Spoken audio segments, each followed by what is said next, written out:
The fountain pen felt cold against my fingertips as I paused above the merger documents. Investors stood ready for my signature. One stroke of the pen and a decade of work would lock into place. My phone vibrated. I glanced at the text beneath the table. Caleb sold that crumbling cottage of yours in the Keys. $500,000 in cash, payment for the debt you owe the family. Don't even think about coming back. I showed no reaction. I raised my head and smiled. Everything okay, Miss Mercer? Gideon Hart inquired. Perfect, I answered. I signed.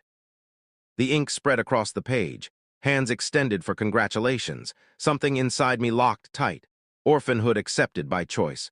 We had never possessed real wealth, only noise about our lineage. Father pursued history, mother spoiled Caleb, and I was the extra daughter expected to marry money.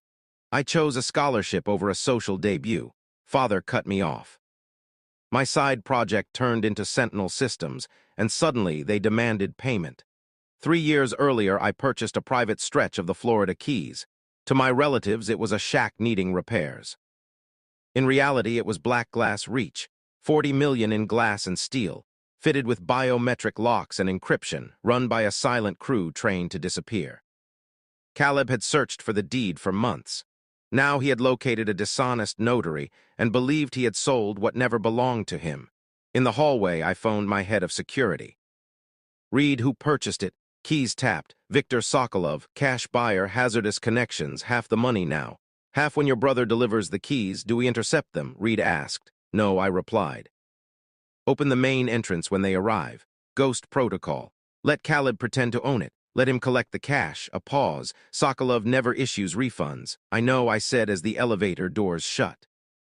Neither do I. 2 hours later, my jet skimmed teal water and touched down at Marathon's small airfield.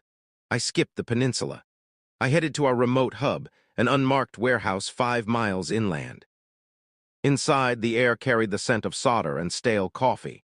Reed met me in jeans and a sun-bleached cap. Your brother is in the area, he said, passing me a headset. I settled into the central seat. Black Glass Reach filled the wall of screens, the front gate, the palm-lined approach, the villa's white terrace. Beneath the plantings rested my prototypes. Thermal detectors, microphones, and turrets that stayed dormant until I activated them. 1600, Reed said. We opened the gate. The team remains invisible. No weapons, no markings. Gardeners and staff. Let him feel significant, I said, and meant every word. The gate camera shifted. A silver Porsche approached, paint shining with arrogance. Caleb drove, sweating and smiling. Beside him sat Victor Sokolov, wide-shouldered, composed, eyes like sealed vaults. 2 black SUVs waited behind.